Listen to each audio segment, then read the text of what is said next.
My father was inspired by President Kennedy's quote, "Ask not what your country can do for you, but what you can do for your country," and by the goal of putting a man on the moon. Now, the Apollo 13 mission for NASA was a pretty major event. Because of an exploding oxygen tank, three astronauts were stranded in a broken capsule for 6 days. They and the people on the ground worked tirelessly to try to bring them home. On April 17th, 1970, the capsule landed in the Pacific Ocean.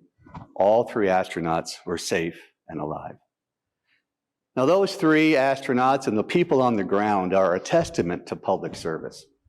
They were capable and expert, and they worked creatively and cooperatively together to solve a major problem. Sometimes we reduce public service to mere expertise, mere authority. But to those astronauts and to the public servants who were on the public payroll at that time, public service really is about cooperating together to make better choices, to help people, and to do it by upholding the highest ideals of our country. Now, my dad never made it in the space program, but he did have a career in public service in state and local government, and he devoted much of his life to thinking about what it means to manage and to lead as a public servant. Like him, I also try to explore what it is like to get things done and work well with other people. That seems to be central to the idea of public service. And so what I'd like to do today is connect a little bit some of the elements of management and leadership and the implications that they have for a noble, service-oriented public service. A story and a little bit of history might help us do that.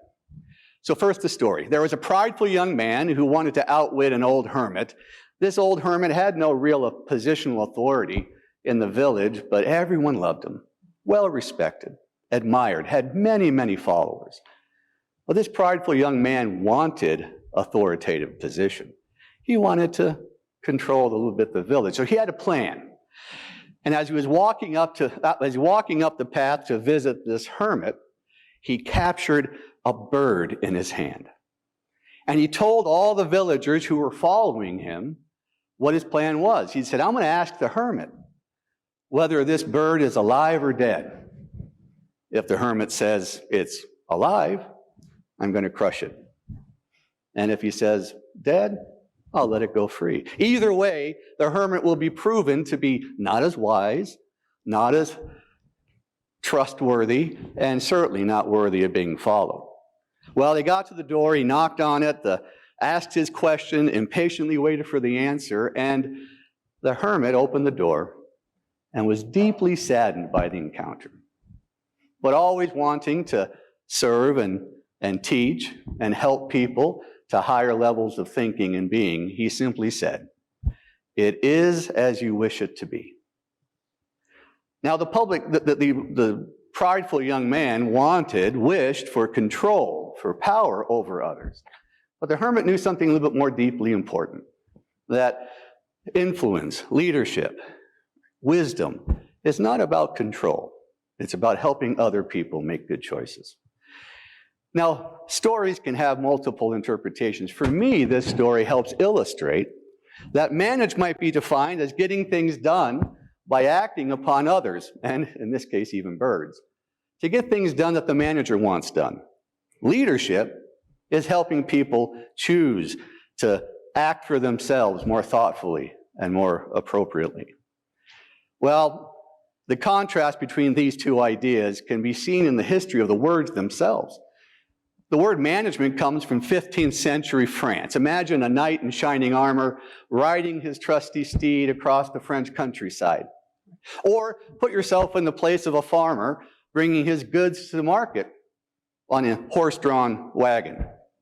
Well, the commonality with those two stories is a faithful, tamed horse.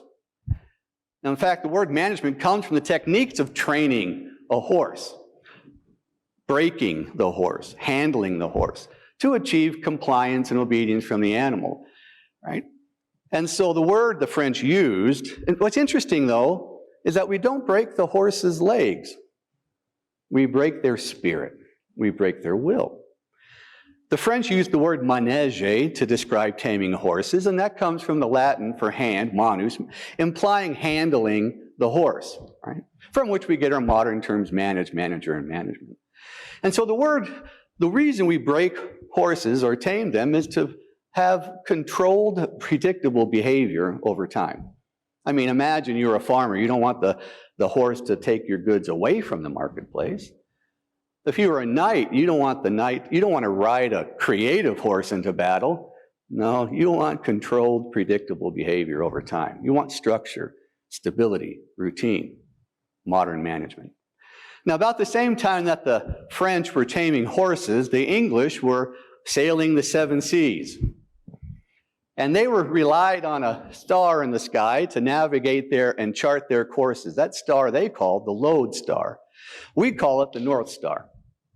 And the captains would rely on the lodestar to figure out where they were and how to get to where they wanted to go. Now, lodestar comes from the word leiden, which means to help guide on a journey or along a path, probably from the Old Norse or German. And the word load, from lodestar, we get the term leader, lead, leadership, with the connotation of guidance, cooperation, journeying together someplace. You see, leaders don't control. The lodestar didn't put a hand on the captain, didn't tell the captain where to go, but helped him make more informed choices. Leaders, you see, don't choke birds. They don't crush, right, the will of horses.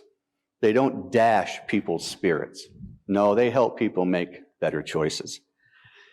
And so this idea of organizations, communities, governments need, obviously, management and leadership, but there's a little bit of a danger for public servants. And that is if they think that management is merely about control rather than performance, or when they mistake mere authority for wisdom. Those who work in the bureaucracy have some temptations that they probably have to overcome. Now, gratefully, research has shown that there are people who actually want to serve others within the framework of government.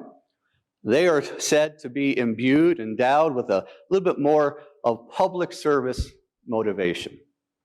And that's a good thing because all governments always have an administrative aspect to them, and we need good people to help us out.